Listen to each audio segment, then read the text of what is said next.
Hi, I've been doing these exercises now for a while, and they really helped me to improve my tone of my back and taking away a lot of pain.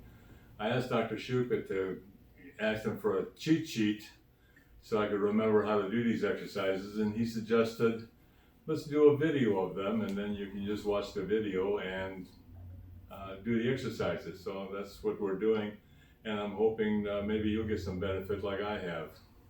Oh, thank you, Alf. I asked Alf to help us out here. He's been very gracious to do that. So we're just going to go through the exercises. These are the what we call the cafe exercises at our clinic, which is the ChiroActive Floor Exercises. So you can do these on the floor.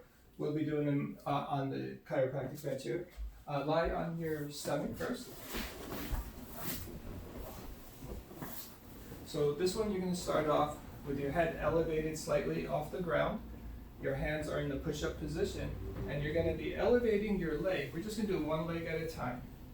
And so you bring it down, you inhale, and then you lift on the exhale. Breathe in as it comes down, breathe out on the exhale. And one more time. We're just going to do 3 repetitions on each side.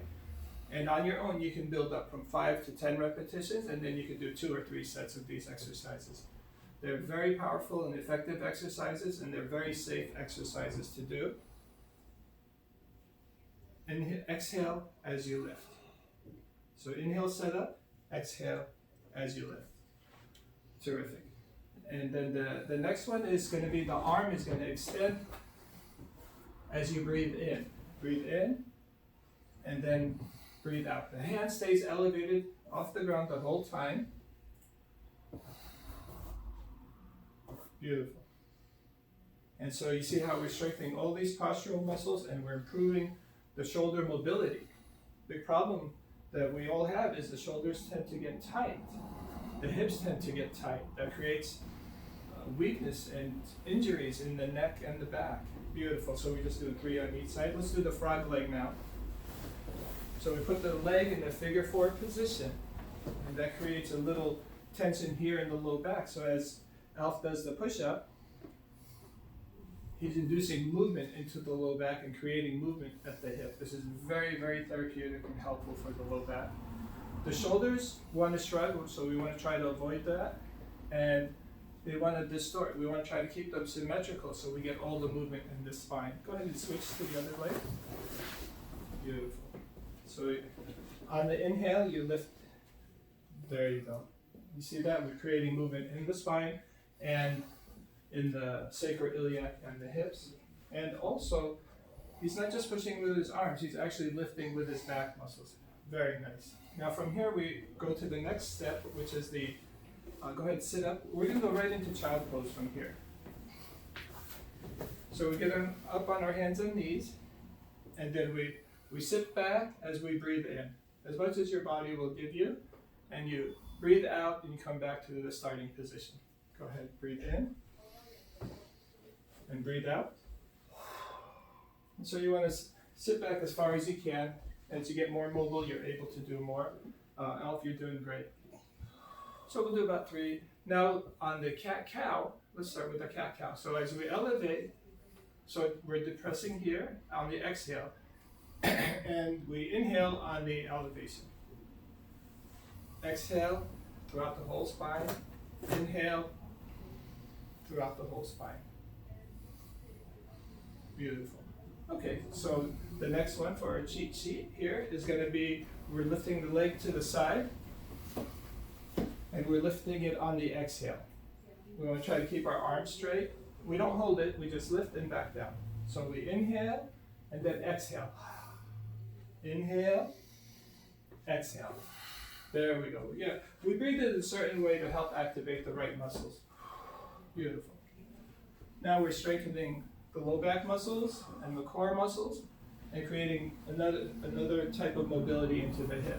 We're activating the glutes. Thank you very much.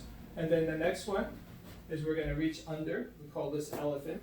So reach in, reach for the ceiling, breathe out. So the eyes are going to follow the hand. And the hands reaching, as you reach under the armpit, threading the needle, you inhale. As you reach for the ceiling, you exhale and do the other side for us. Thank you, Alf. He just finished these exercises, so we appreciate you doing them again. Beautiful. And the next one, some of these you might have seen before, some may look a little different, but I'm sure you've seen this one. It's called the bird dog. Oh, yeah. Where we're in a hands and knees, we straighten one leg out, and then we extend the opposite arm, and then back to the starting position. So we lift on the inhale, and then exhale. Beautiful. So usually we like to do the same side for the set number of repetitions, whatever you decided to do, and then switch over to the other side. So usually with our new patients, we start them off with 5 repetitions. Okay, so we just finished everything on that position. Next thing we do is we lie on the back. And these are glute bridges. We have a few variations. We have 5 variations of the glute bridges. I'll explain them to you. You might not be able to see the foot position. His hands are pressing down. And the first position are the feet are in parallel, like my hands here. And you lift it and inhale as you press. Exhale as you come down. We'll just do 2. Okay. The next position are the heels are going to come together, and the feet, the front part of the feet are facing away, are moving away. Inhale on the lift. Exhale on the way down. Beautiful.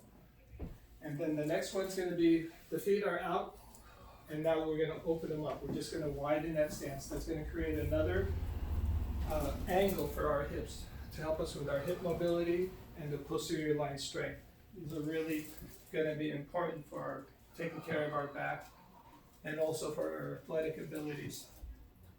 And then the next one is going to be the feet are going to be together. Heels and toes are going to be together. Inhale. Exhale. So whatever number of repetitions you decide to do, you're going to do the same for all the movements. So if you're doing 5, you can do 5 of everything. If you're doing 10, you're doing 10 of everything. And then the next one is going to be hard to see for you guys, but what he's going to do is he's going to elevate his heel. So if this is your foot, you're going to be up on the balls of your foot. So your heel's going to be elevated. You're going to have more, you're going to experience more activation of the lower leg. Great, thank you so much. And then the next one are, we're going to do the legs parallel to the ground. Oh, Yeah, we call this, in Pilates world, we call this tabletop position. So he breathes in. As he breathes out, he presses against his knees. Breathe in. And that's going to really strengthen the core, but it's also activating the triceps, the serratus, and the lats. You don't need to lift your head. You're going to get plenty of abdominal activation just with this. Thank you. You can put this down. And from here, we're going to do the side bridge, so you can face the camera. Al, thank you for your participation. So we're going to prop up on the forearm. The hand's going to be on the side. We're going to come up. Go ahead and lift. Let's bring your arm up. So make sure we have this set up correct. The hands are reaching for the ceiling. The shoulder is as wide as possible, and the head is retracted into the center position there. So you inhale as you come up, exhale as you come down, and out. You can go ahead and stand up, and you're going to do that on the other side. You can sit up, and I want to thank you very much. It's been a pleasure working with you. Thank you. And thank you for contributing to our YouTube channel, and so other people can benefit from these exercises. My pleasure. Thank you.